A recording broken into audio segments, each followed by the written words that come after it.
दिग्विजय जी नमस्कार। नमस्कार, कैसा नजर आ जाओ दे ना।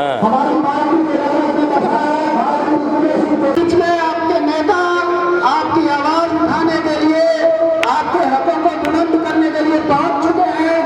भाई दिग्विजय सिंह चौटाला, भाई दिग्विजय सिंह चौटाला, भाई दिग्विजय सिंह चौटाला, इंसाफ पार्टी, इंसाफ संगठन, भाई दिग्विजय सिंह चौटाला।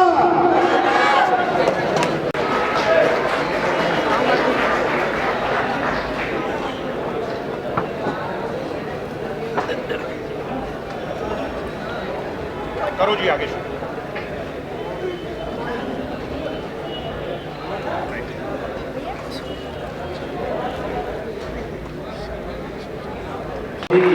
मान व सम्मान के योग पार्टी के प्रधान महासचिव श्री दिग्विजय चौटाला जी, उनके साथ आए जनसो के राष्ट्रीय अध्यक्ष भाई प्रदीप जायसवाल जी, और आज धन्यवाद करता हूँ।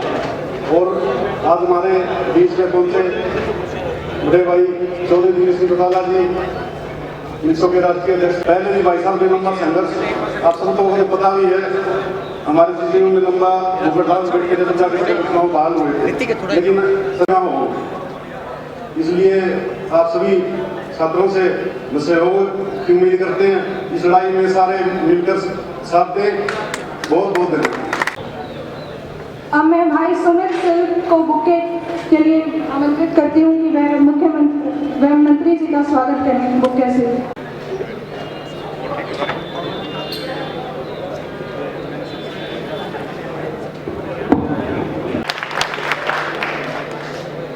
करो जी आगे। इंसाफ संगठन, इसके लिए मैं चुनाव के लिए एक बात कहना चाहूंगा कि दरियाफ्त तरीके। सर, अभी आपने अपनी ही गठबंधन की सरकार को घेरने की बात कही है छात्र संघ चुनाव को लेकर, तो अभी आपने कहा हमने किसी को नहीं घेरना, हमने तो सरकार को ये संदेश देना है कि अब सरकार इससे एक्सक्यूज ना ढूंढे, चुनाव करवाए, कैलेंडर जारी करे, कैलेंडर के अंदर डेट्स जारी करे कि कौन सी डेट्स को चुनाव होंगे, उसके लिए फंड रिलीज करे। तो क्या लगता है कि किस वजह से सरकार जो पीछे हट रही है स्टूडेंट? नहीं, मैं इसका जवाब नहीं दे सकता, ये सरकार में बैठे लोग जवाब देंगे। मुझे उम्मीद है कि सरकार, देखिए हम छात्र संवाद इसलिए भी कर रहे हैं कि कहीं अपने किए हुए वादे को कई बार सरकार में बैठे लोग भूल जाते हैं, वो भूले ना, उन्हें याद रहे और उसको पूरा तो अगर छात्र संघ चुनाव बहाली नहीं होती तो क्या आंदोलन की रणनीति रहेगी? निश्चित तौर पर वो तो हम अंदर बैठ करके, जो मेन हमारी कोर टीम है, इनसो के नौजवान जो हैं, ये फैसला करेंगे। और पीछे भी हमने सारे जो है ना वो संघर्ष इसके लिए किया, और उसी संघर्ष के पथ पर जा करके चुनाव तो जरूर बहाल होंगे, इसमें कोई। एक आपने लोकल एमपी को लेकर आपने टिप्पणी की है कि जो लोकल एमपी जो दुष्यंत के खिलाफ जो बात कर रहे हैं, तो गठबंधन धर्म निभाने की बात आपने। मैंने कहा कि हर चीज़ की मर्यादा और सीमा होती है, मगर जैसे को तैसा जवाब देने में कोई गुरेज नहीं है। तो जिस तरह की भाषा का अगर वो उपयोग करेंगे तो फिर उनको जवाब जरूर मिलेगा। बहुत बढ़िया कार्यक्रम आप लोगों ने आयोजित किया है। मैं कैमरा वाले, अगर मीडिया वाले कोई है मेरी बात सुन रहे हैं, तो मैं ये गर्व से कह सकता हूं कि ये इनसो की पहचान है। 99% इस भीड़ में स्टूडेंट बैठे हैं, 99% किसी और सरकार। मैं आपका स्वागत करता हूं, अभिनंदन करता हूं, अभिवादन करता हूं, वेलकम करता हूं और खैर मकदम करता हूं कि आप लोग सारे काम छोड़ के, अब कॉलेज का भी टाइम हो लिया, घर जाने का टाइम था, फिर भी यहां आए हो। ज्यादा लंबा समय ना लेते हुए, कमिंग टू द पॉइंट, भाई हम इकट्ठे क्यों हुए?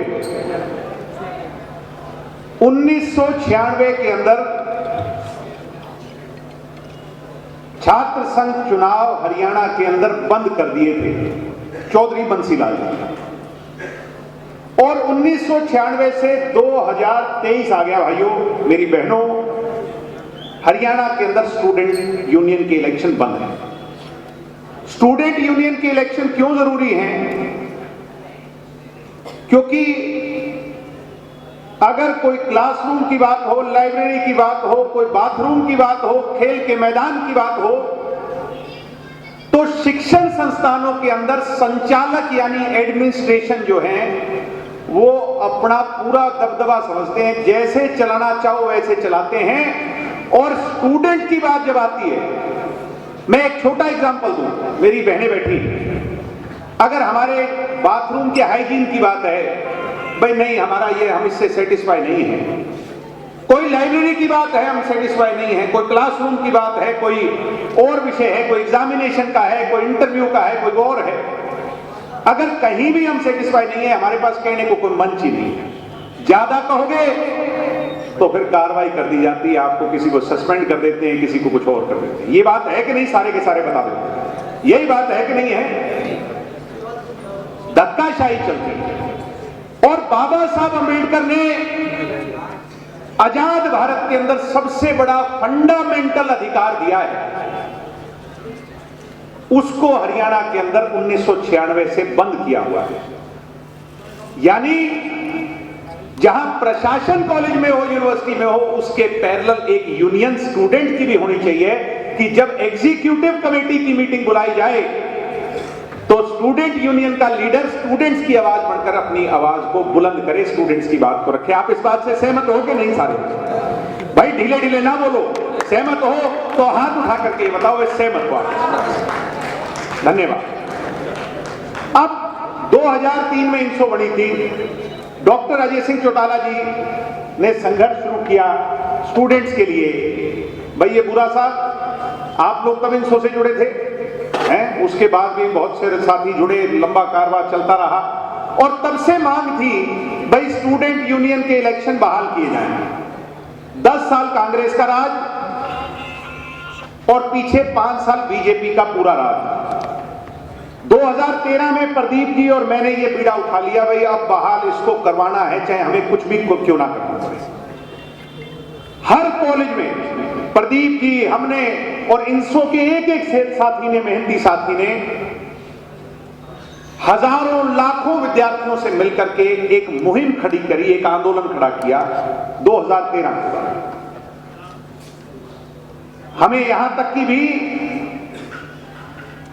जो है परीक्षा देनी पड़ी कि कॉलेज के ताले लगाने पड़े, मजबूर हो गए, यूनिवर्सिटियों के गेट बंद करने पड़े, हमारे पर, सब पर, सारे इंसो के नौजवानों पर मुकदमे दर्ज हुए, पुलिस की लाठियां चलाई, मगर इंसो अपने उस लक्ष्य की ओर आगे बढ़ता रहा।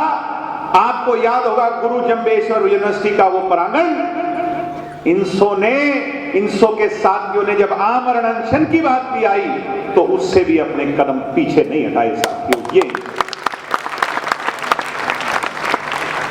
प्रत्यक्ष को प्रमाण की आवश्यकता नहीं होती, उस अनशन की बदौलत मैं इस हिसार की माटी को नमन करते हुए आज याद करता हूं कि उस सरकार को, पिछली सरकार को झुकना पड़ा।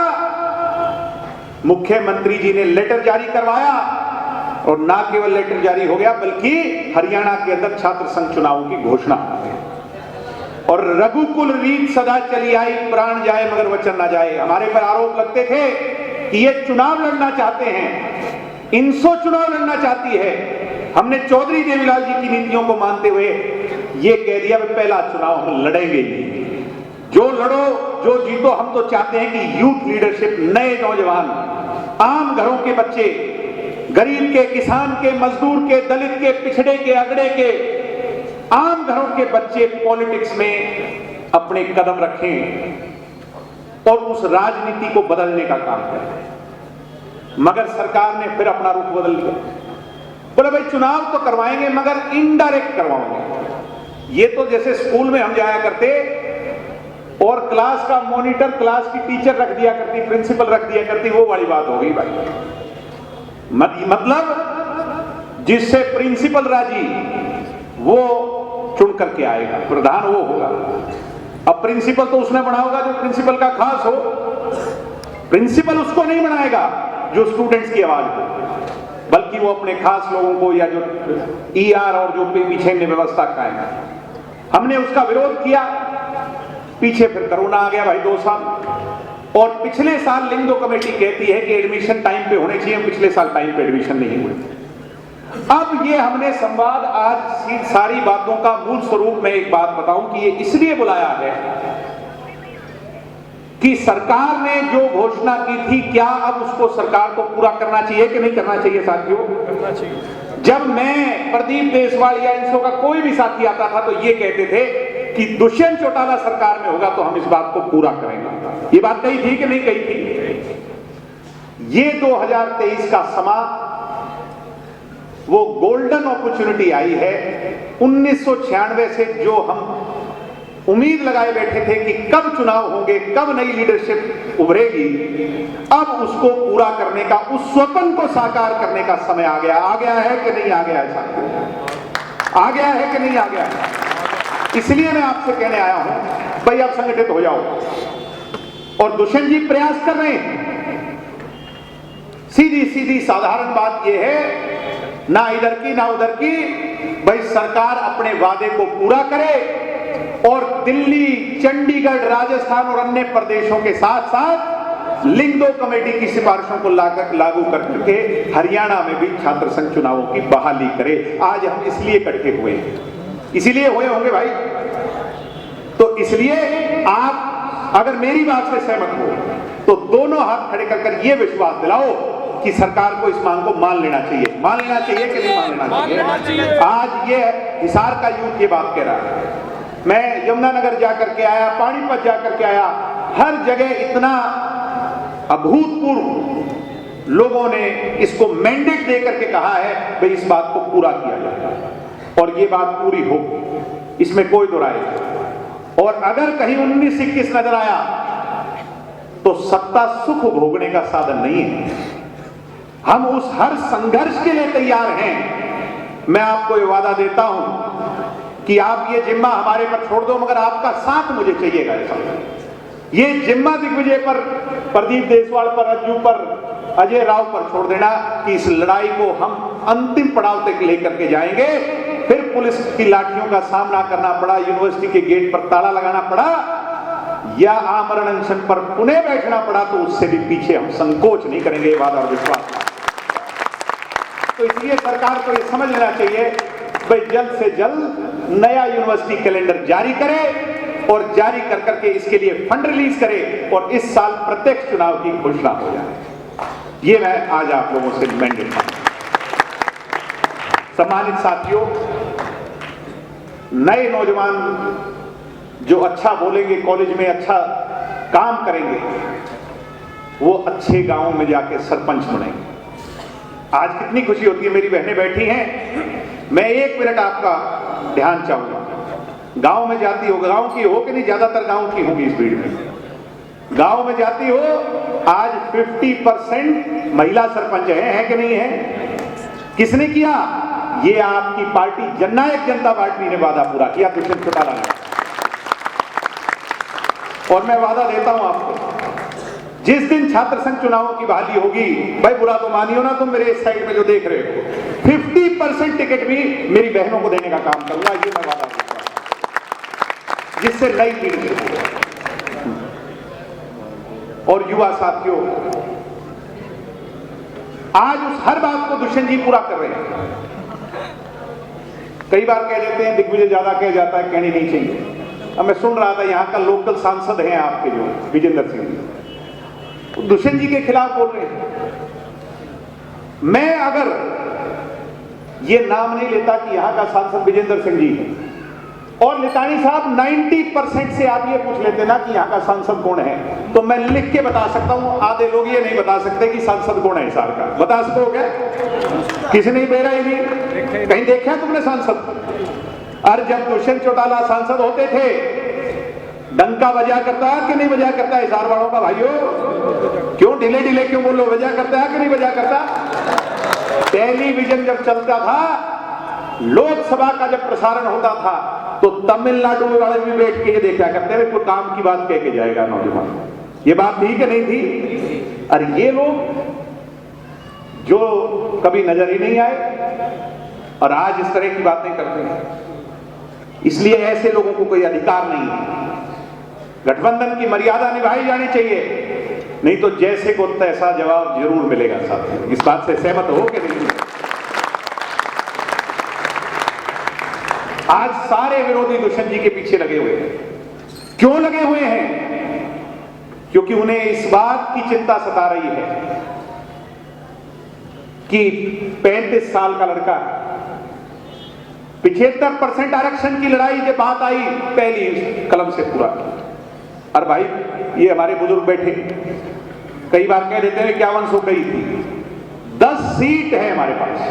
अगर दुष्यंत के पास 45 सीट होती, मैं आज आपसे पूछता हूं, मुझे बताओ दुष्यंत की 45 सीट होती 5100 कर देता है कि नहीं कर देता?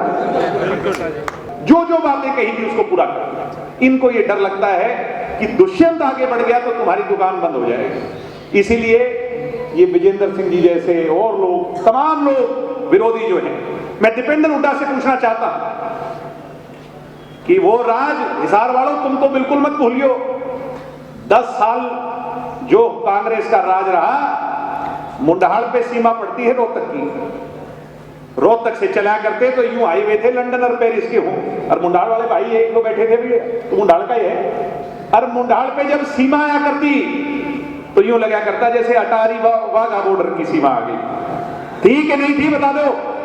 और अब दुष्यंत चौटाला के राज में डेवलपमेंट के नए मायने। हिसार में अंतरराष्ट्रीय हवाई अड्डा आ गया कि नहीं आ गया? काम पूरा हो रहा। अंतरराष्ट्रीय हवाई अड्डा आएगा तो बड़ी बड़ी कंपनियां आएंगी। बड़ी बड़ी कंपनियों में जब 75% लागू होगा तो उसका डायरेक्ट बेनिफिट किसे मिलेगा साथियों? अपने और पराये की पहचान करियो, इनके बहकावे में ना आ जाइयो आज जो घूम रहे हैं। इसी तरह से इनसो जो है उसकी लड़ाई कांग्रेस के कॉर्पोरेट कल्चर नामी एनएसयूआई से। कहीं आपने एनएसयूआई में सुने हैं कि भाई साधारण घर का लड़का आगे बढ़ा? सुने हैं कि भाई या तो कोई एमपी का लड़का होगा, एमएलए का लड़का होगा, फॉर्च्यूनर गाड़ी चलाने वाला होगा, बड़ी कोठी में रहने वाला होगा। इनसो के अंदर प्रदीप देसवाल जसौर खेड़ी का है, आपके बीच में बैठा है। बहादुरगढ़ के में गांव पड़ता है केएमपी के ऊपर। एक बार जाकर के इसका घर देख के आओ कि किस घर से खड़ा होकर के आज ये इनसो का राष्ट्रीय अध्यक्ष है साथियों, राष्ट्रीय अध्यक्ष है। मुझे गर्व है। ये अजय राव है, साधारण घर से खड़ा होकर के आज इनसो का प्रदेश का अध्यक्ष डॉक्टर अजय सिंह चौटाला जी। ये अज्जू घनघस है, साधारण घर से उठ करके आज इतनी मेहनत कर इतना बढ़िया प्रोग्राम करवा रहा है आपका जिला। ये मलिक भाई हमारा बेटा वहां चंडीगढ़ यूनिवर्सिटी में होता था हमारे साथ, और आम घर से उठ करके जिला पार्षद का चुनाव जीत करके आया। मुझे कहते हुए गर्व है। 75% टिकट युवा को दी थी दुष्यंत चौटाला जी, दी थी कि नहीं दी थी? और आगे भी 2024 के चुनाव में 50% से ज्यादा टिकट सिर्फ युवाओं को दिलवाने का काम करेंगे। और मैं तो कहता हूं इस साल ये चुनाव हो, अच्छे युवा जीत करके जाएं, अच्छे जो जीतेंगे कॉलेज यूनिवर्सिटियों के उनमें छंटनी करेंगे। जो लायक होगा मैं उसका पैर भी उसकी कर करके उसको एमपी या एमएलए की टिकट मैं दिलवाने का काम करूंगा। ये भी तो साधारण घर के बच्चों को चौधरी देवीलाल जी ने आगे बढ़ाया, दुष्यंत जी उसी लकीर को और ज्यादा लंबा करने में लगे। इसलिए विरोधी तो भाई उनका काम खिसियानी बिल्ली खंबा नोचे, उनका और कोई काम नहीं। अब वो किसी ना किसी तरह से दुष्यंत जी की इस ताकत को कमजोर करना चाहते हैं। मगर दुष्यंत चौटाला अगर दुष्यंत चौटाला है और मुख्यमंत्री है तो वो तुम नौजवानों की बदौलत है, इनसो की बदौलत है। इसको और मजबूत करो, आगे बढ़ाओ, और ये चुनाव जिस दिन होंगे उसमें अपना डंका बजाने का काम करो। जिस दिन डंका इनसो का इन चुनावों के अंदर बजेगा तो भविष्य के चुनाव में इसका बहुत बड़ा असर पड़ेगा। और 2024 मछली की आंख और अर्जुन का तीर, आपका बनाया हुआ 25 साल का जो एमपी था वो हरियाणा का मुख्यमंत्री बनेगा, इस बात में भी कोई दो राय नहीं साथियों। इसलिए आपका साथ मांगने आया था, आपसे मिलने आया था, आपका हालचाल जानने आया था, और इस छात्र संवाद के माध्यम से चंडीगढ़ में बैठे लोगों को जिन्होंने फैसले लेने हैं उन्हें एक संदेश देने आया था। आप सबका बहुत